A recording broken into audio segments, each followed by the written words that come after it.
وكفى والصلاة والسلام على سيد الرسل وخاتم الأنبياء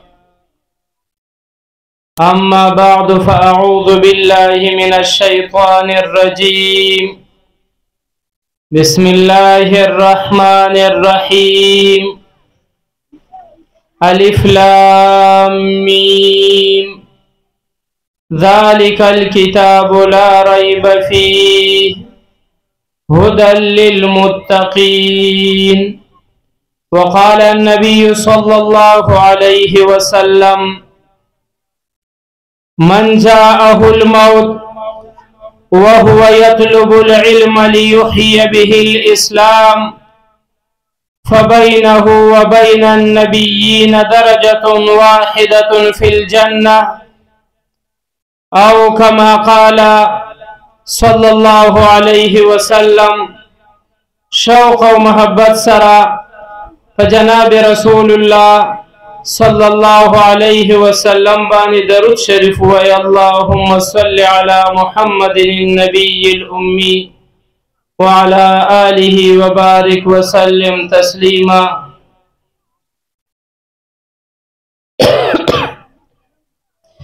زما ډیرو محترمو عزتمندو مشرانو دا نن چې موږ او تاسو راجمع شوي زمونږ خوږ ورور مولانا قاری زبیر صاحب او د هغوی ملګرو ستاسو بچو ته د قرآن کریم تعلیم ورکړی او نن د هغې په سلسله کې دا ښایسته مبارک مجلس جوړ کړی د علاقې علماء کرام مولانا قاری زرګل صاحب مولانا شاهد الله صاحب مولانا بحر کریم الله صاحب او ګڼ شمېر مسلمانانو تشریف راوړی او ان قریب زمونږ مشر شیخ الحدیث مولانا پیر زبیر جان حقانی صاحب دامت برکاتهم العالیہ تشریف راوړونکی دی. الله پاک دې داسې مبارک مجالس زمونږ او ستاسو همیشه همیشه نصیب کی. زما محترمو زبیر قاری صاحب ستاسو بچو ته د قرآن کریم تعلیم ورکوي او د هغې دپاره د ځای جوړولو انتظام هم کوي او موتا ته سوال هم کوي چې دا ځای جوړول دي چې دې ځای کې مسجد مدرسه ستاسو بچی پکې سبق وای او دوی پکې په آرام ناست دي نو که کامیاب شو زما او ستا بچی به کامیابیږي که ناکامه شو الله دې نه کي چېرته نشیان شو ایس فروش شو بله یو غلطۍ کې اخته شو یو ګناه کې الله دې نه کي نو زما او ستا بچی به خرابیږي. دته اخر فایده څه ده او دته نقصان څه دی چې دی دا دومره ځان په عذابوي ځان یې دومره تکلیف کې اچولی کله د تقسیم انعامات په نوم کله د دستاربندۍ په نوم کله په یو نوم او کله په بل نوم دومره خرچې کوي مو تاسو راغواړي اخر دا کار دی ولې کوي د خدام کولی شي چې ځان له یو کاروبار روان کی او ښې ډېرې پیسې به ګټي خو هغه کار په ځای باندې دی دا د مدرسې کار کوي او ځان دومره ستړی کوي اخر د دې وجه څه ده زما محترمو موته چې د چا د نوم کلمه ویلي محمد رسول الله صلی الله علیه وسلم دا د هغوی طریقه مبارکه ده. پیغمبر علیه الصلاة والسلام د دین دعوت او تبلیغ، تعلیم او تدریس په دغه سختو حالاتو کې کړی. د مقابل کفارو د طرف نه هر قسمه رکاوټه راغلي، مختلف قسمه رکاوټونه پیدا شوي، اختلاف پیدا شوی او اختلاف دومره حد ته رسېدلی چې د دشمنۍ شکل اختیار کړی. دا ټول ارڅه جناب رسول الله صلی الله علیه وسلم د دین د خاطره برداشت کړي او الحمدلله نن د هغه پیغمبر علیه السلام وارثان علماء کرام په هغه نقش قدم روان دي. زما او ستا بچو ته د دین تعلیم ورکوي، رکاوټونه مخې ته راځي، خو بیا دوی خپل کار جاری ساتي او الحمدلله دا مدرسه نورې مدرسې مخ په وړاندې باندې روانې دي. که زما او ستا وخت په دې کې ولګېد، که زما او ستا پیسه په دې کې ولګېدله،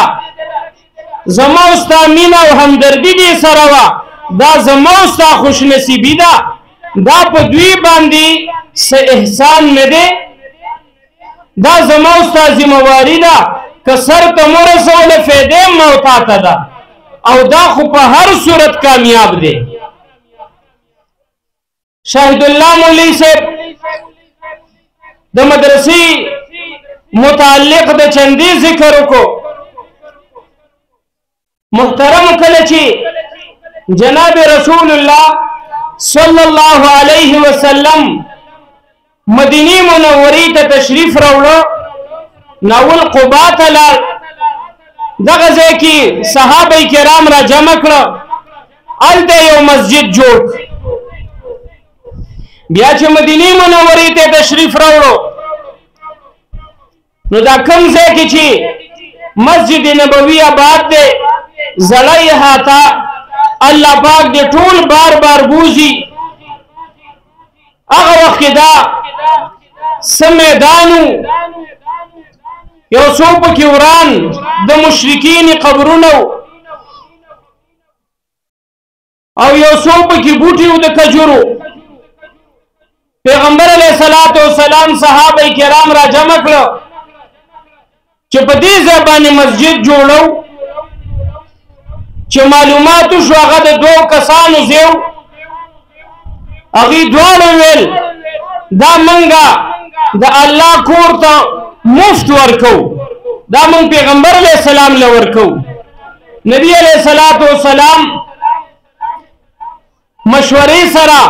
هغوی ته د هغوی قیمت ورکه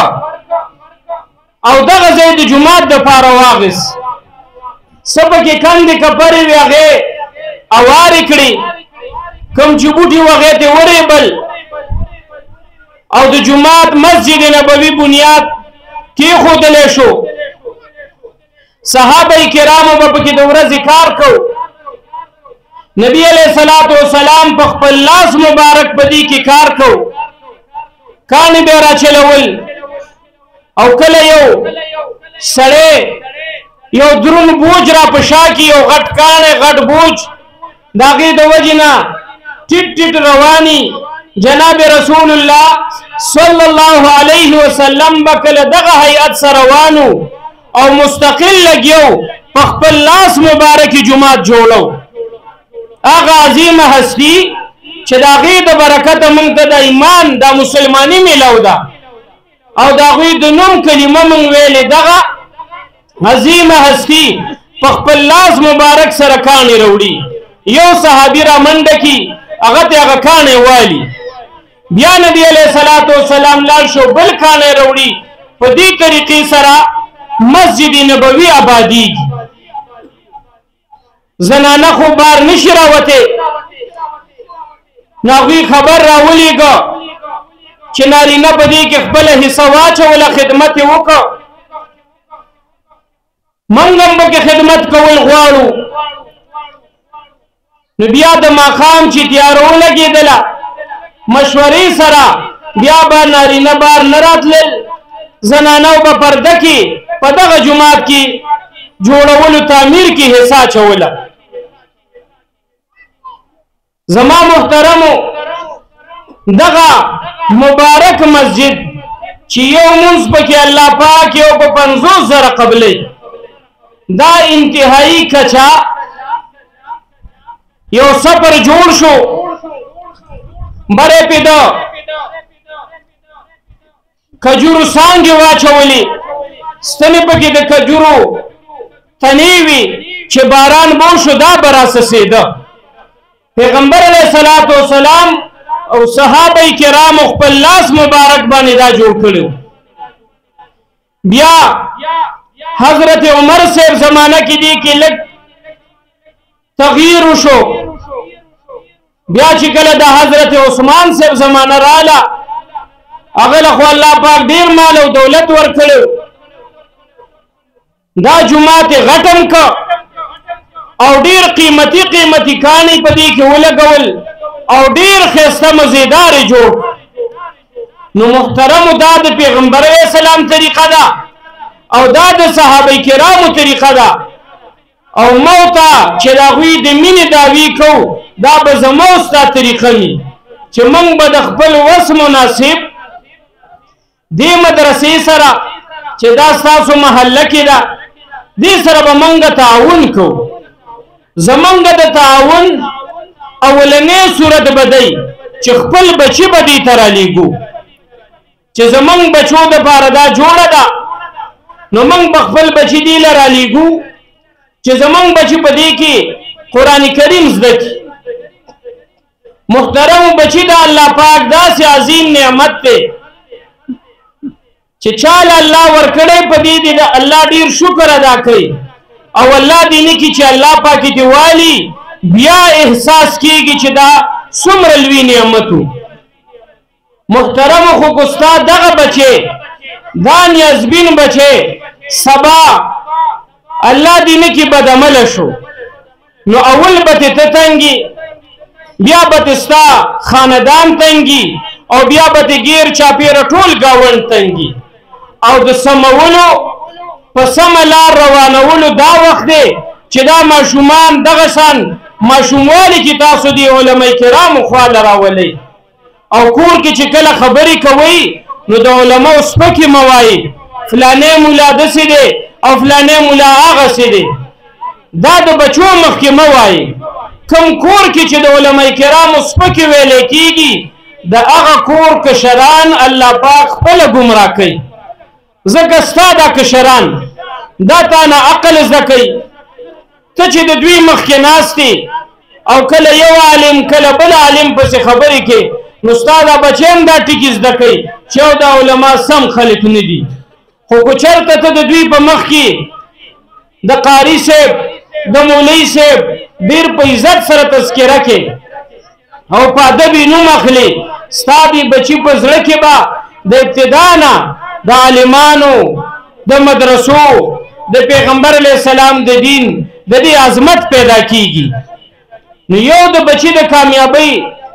یو طریقه دا ده چې خپل بچی بدل ته راولئ او په کور کې به د دوی مخکې غلطې خبرې نه کوئ دویم تعاون دا دی چې تاسو راځئ دلته ګورئ چې د کوم څه ضرورت وي د هغې د پوره کولو کوشش کوئ انشاءالله الله پاک به د دې په برکت ستاسو دنیا هم ښایسته کوي او الله پاک به ستاسو آخرت هم ښایسته کوي او انشاءالله ستاسو دا بچي دا به په دنیا کې ستاسو دپاره د خوشحالۍ ذریعه کم کسان چې د علماء کرامو قدر کوي دوی سره ملګرتیا کوي الله پاک دغه کور کې دغه خاندان کې عالمان پیدا کوي الله پاک دغه خاندان باندې خپل رحمتونه نازلوي او په کوم کور کې دا یاد ساتئ که بچی ډېر نیکانی او دی غواړي چې دا دنه عالم او حافظ جوړ شي خو چې کله مشر په زړه کې د عالمانو خلاف نفرت موجودي بس کشران په خپله د دین نه لرې کېږي مخکې ورځو کې یو ملګری راته وایي یو سړی راغی چېرې یو بچی مې داخل که مدرسه کې هغه وتښتېد بل بچی مې داخل که هغه وتښتېد سبق یې پرېښود اوس مې دا دریم راوستی دی او دیم راتښتېد د مدرسې نه ما ترې تپوس وکړو چېرې دا راته رښتیا ووایه چې ستا عالمانو سره په خپله مینه شته وایي ده ویل چې او زما خو ډېره مینه ده ومل چې نه مینه چې څه ته وایي چې په یو طرف علما کرام رواني د دوی ډلې د دوی خبرې او بل طرف باندې د دې مخالف د هغوی ډله ټپلې او ته په دې منځ کې ولاړې نو ته به د چا طرف ته ځې او ته روان په کومه کې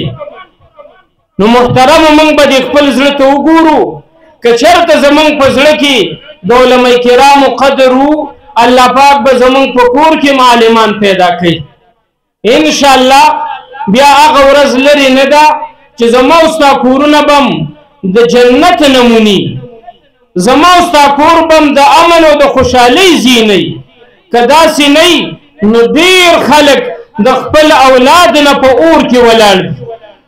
هغه وایي چې الله پاک دا نه وی نو ډېر به ښه وی الله پاک دې زما او ستاسو اولاد ګمراه کوي نه الله پاک دې دې مدرسې ته ډېره زیاته ترقي ور نصیب کړي زبیر قاري صاحب او د دوی ملګري وخت په وخت تاسو راغواړي دغه شان شوق سره ځئ دې سره تعاون کوئ انشاءالله الله پاک به د دې په برکت به موږ باندې حیا او د عزت پردې راچي الله پاک هم خوشاله و باد لره زمونږ مشر مولانا پیر زبیر جان حقانی صاحب دامت برکاتهم العالیه تشریف راوړي هغوی به تفصیلي بیان کوي انشاءالله واخر دعوانا ان الحمد لله رب العالمین